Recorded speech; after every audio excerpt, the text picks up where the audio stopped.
Hello students. So as we were talking about regulation of gene expression, so at various levels regulation of gene expression is important. And why it is important?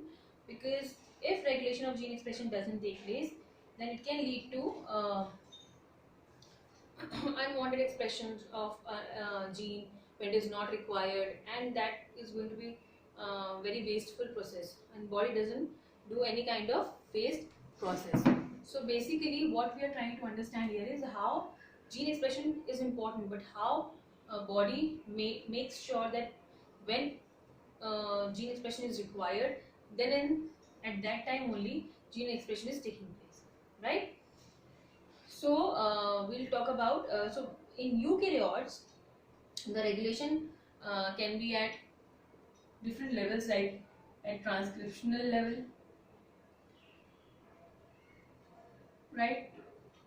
At the level of processing of transcript, where they are trying what they're trying to transcription level means what is being transcribed. Then at processing of transcript means the RNA processing that takes place, like addition of tail and splicing and all of that. And third one is at the level of transport of mRNA.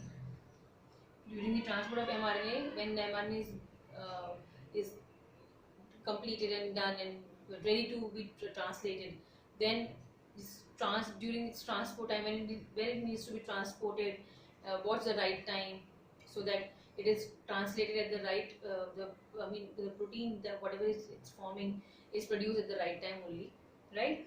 So now this is in eukaryotes, but in prokaryotes the system, we try to understand the regulation of gene expression, not in the eukaryotes because it's going to be a very complicated process. We'll try to first basically understand how does it take place, and how in prokaryotes, in simple system, how basically regulation is taking place in simple structures. So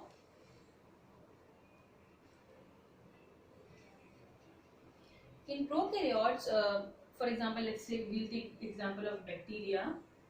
So what they do is, whenever bacteria is usually dependent on glucose, right? So whenever it needs, I was just discussing that whenever it needs the energy, it metabolizes glucose. So that means this particular and all the enzyme related to it will be expressing themselves. So all the gene related to enzyme involved in metabolism of glucose will be active, right? And glucose metabolism will take place. But whenever glucose is not there, then it depends on lactose. So then which genes needs to be activated? Those enzymes, those genes needs to be activated which are producing enzyme related to lactose breaking down into its further components like galactose plus glucose, right? Now galactose and glucose. So then this glucose which is produced is being utilized by the bacteria. So which enzyme is it? Beta galactosidase. So this enzyme will only be activated when the glucose is not there. That means when the simple system is not there, then what will happen? The bacteria will depend on lactose. Now till now lactose was not being utilized because it was not required. So this particular gene which was making the enzyme related to lactose metabolism was not active, was regulated, was not active. So now when it is needed, then this particular gene will get activated, and then it will break down the lactose into galactose and glucose, and then this glucose will be utilized by the bacteria. But this is not the common tendency of the bacteria. Commonly is the preferred energy source is glucose, right? So this is now how this particular gene was regulated. That's what we are trying to understand. How this particular gene's expression was regulated, we'll understand that, right? So we can easily see that the gene expression is dependent on many factors. It is also dependent on the physiological factor of the organism, the environmental condition, the metabolic condition. So all these three factors actually decide which genes need to be regulated, needs to be repressed, needs to be synthesized, needs to be activated, needs to be inactivated, right? So even the organism development, that which cell needs to which cell needs to become what, all of this is regulated by these mechanisms, that how which cell will turn into what organ of our body and what it needs to secrete for that. All of that is all regulated. If that will not take place, then gene expression, then everything will go haywire, right? So for this, if we talk about in a transcription unit, the in the prokaryotes, so the control of the rate of transcription initiation is the, so in eukaryotes we talked about that there were many levels at which the regulation was taking place, but in prokaryotes the initiation of transcription is the predominant site where the regulation takes place, right? So this is the predominant site where the control of gene expression is taking place, right? So the RNA polymerase, if it will bind to a particular start site, then only the process will start. If it will not bind, then the process will not start, right? So this binding, the initiation, is the major predominant site in the case of prokaryotes. And how does it take place? For that they have the proteins which actually find out the start site, and they have accessory proteins which find out. So their regulation can be in both ways. It can be the proteins which act as a repressor, or proteins which act as a activator, right? So regulation can be by any of the accessory protein which help in finding out the location where it is starting and stopping RNA polymerase to bind over there, or activating the process so the RNA polymerase quickly binds and initiates the process as soon as possible. So we know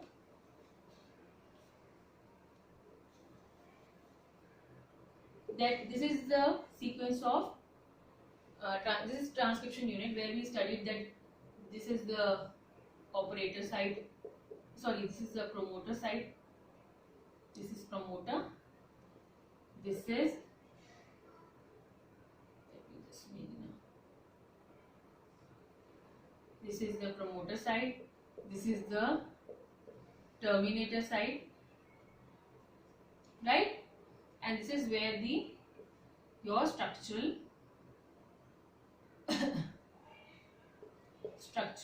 gene is. That means this is going to be the protein part, right?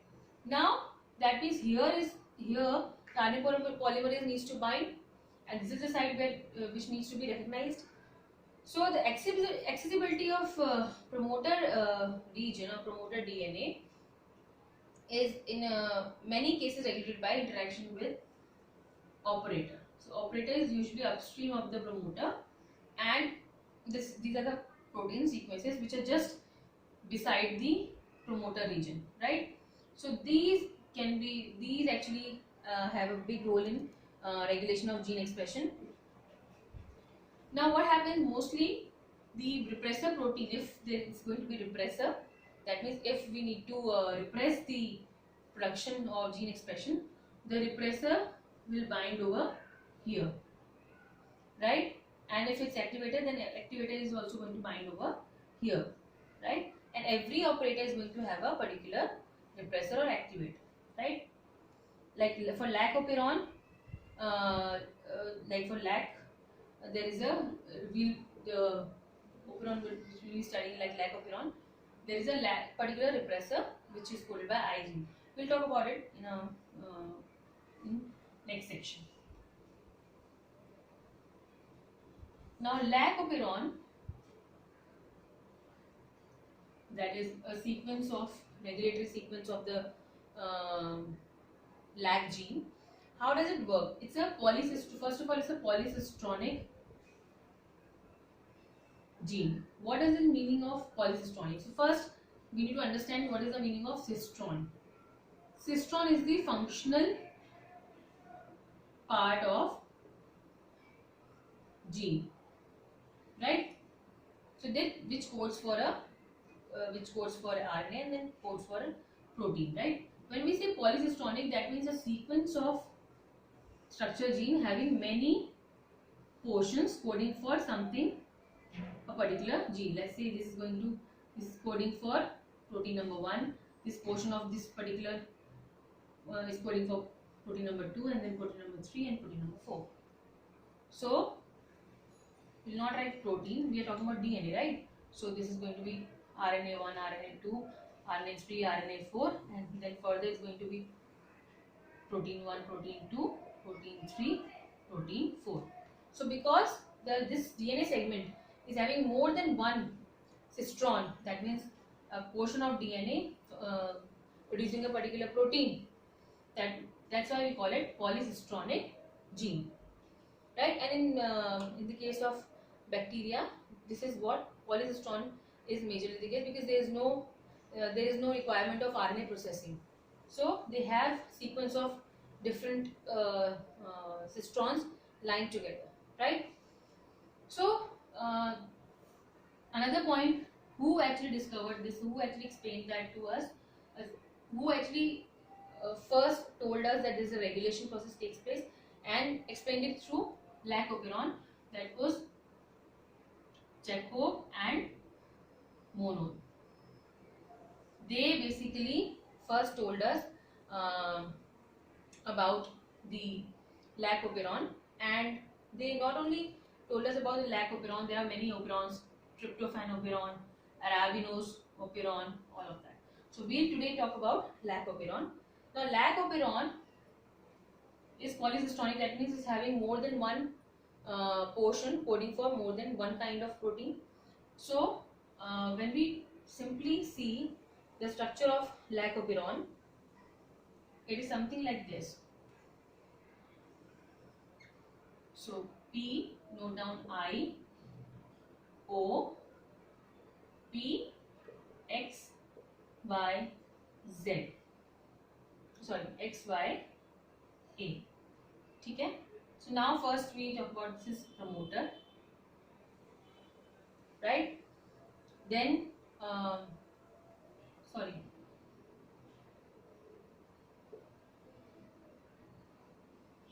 I was saying that it's upstream, it actually is downstream. So promoter, operator, I'll talk about this later on. This is again promoter, and this is repressor gene, which is in the form of I.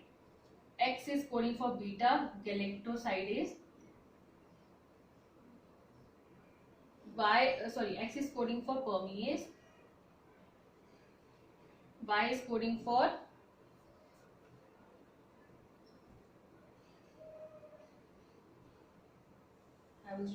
beta galactosidase. Y is coding for permease, and A is coding for trans acetylase. Right? Now, how does it work? Basically, this, as I told you, lac operon will be functional only when there is a requirement of energy source, and that is not being provided by glucose. So glucose is not present in the bacteria. So what will happen? It will use lactose, and for that it needs to switch to the lactose metabolism. For lactose metabolism, some enzymes are required, which are all these. Now this gene needs to get activated only in that case. Otherwise, this gene particular is being repressed. Right? Now also remember that a minimal expression always takes place of this particular gene in the emergency cases, right? So that suddenly the organism doesn't feel the shock. So a minimal expression always takes place, but when there is a requirement, then the expression increases of this particular of particular gene, right? So always remember that means a particular amount of enzyme is always being secreted. But now what happens? But majorly this particular enzyme is being repressed by uh, repressor. And where does it? Repressor protein basically binds over here. Now RNA polymerase is binding over here and needs to transcribe this particular structural gene. In I'm talking about the cases when the glucose is around and this gene that doesn't need to get activated, and it's producing a very uh, minimal amount of enzymes for the sake of it, right? So we'll say that in largely it is inactive. How it is inactive? This repressor which is being produced and controlled by this particular promoter before it, it is producing a repressor, and this binds to the operator region after the promoter region. What happens is that because this particular repressor binds over here, this RNA polymerase is not able to move here, and this because it is not able to move over here, these three enzymes are not being secreted, right? Now we are talking about the condition when we need this gene's activation. So what will happen? Now what will happen?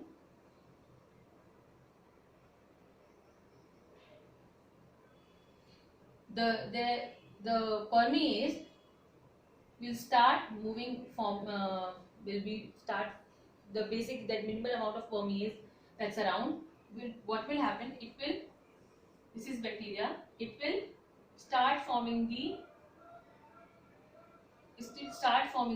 pores. The permease enzyme will start forming the pores and will let the lactose get inside. Now more lactose will be allowed so that we can produce more, metabolism can take place in a proper manner. Now this lactose, the excess of lactose, some of the lactose will move here for the metabolism and some of the lactose will bind to the repressor that is being produced. Now the lactose that will bind will block this repressor and will not let it bind in the operator region, right? And when it will not, the operator region is free, then this RNA polymerase can move along the structure gene and produce the enzyme. More enzyme will be produced, more lactose will be taken inside the cell, and more lactose will come, then all the repressor will be stopped. The rest of the lactose will get metabolized into galactose and glucose, and then this will be used as a energy source, right? So you understood the role of permease that allows the lactose to get inside. Now first how it allowed, because there was a minimal level of expression was going on. Beta galactosidase breaks down the lactose into galactose and glucose so that they can be used as an energy source, and transacetylase also helps in the this reactions going on. So lactose is because it is stopping, so it is actually inducer which stops the process. So negative inducing process, and how it is acting as a substrate also, and also blocking the repressor to not bind to the operator and lets the RNA polymerase to do its work. Once the glucose is sufficient, or the organism finds its glucose substrate, then again what happens? This process stops. The lactose is less, so lactose will be less than this repressor will be more, and then again it will bind over here and stop the process. So this is how the organism, this particular lactoferrin works. So this is why what I told you at first, that not only depends on physiological but environmental and metabolic requirements. So metabolically glucose is sufficient now. Now we don't need this particular gene and it will be inactive, and minimal level will continue being produced, right? One more, another substrate of lactose, like lactosa, is allolactose, which we can use when we are doing the experiment, right? So this is what is negative regulation. How it is regulated? Repressor is blocking it, then we block then lactose blocks the repressor, and this is how the process goes on. There are many operons which also work under positive regulation, but we'll talk about them later. So I hope you understood. Rest, if there is any doubt, let me know in the comment section. And if you want to know more about arabinose or tryptophan operon, then that also you can tell me in the comment section. Thank you so much.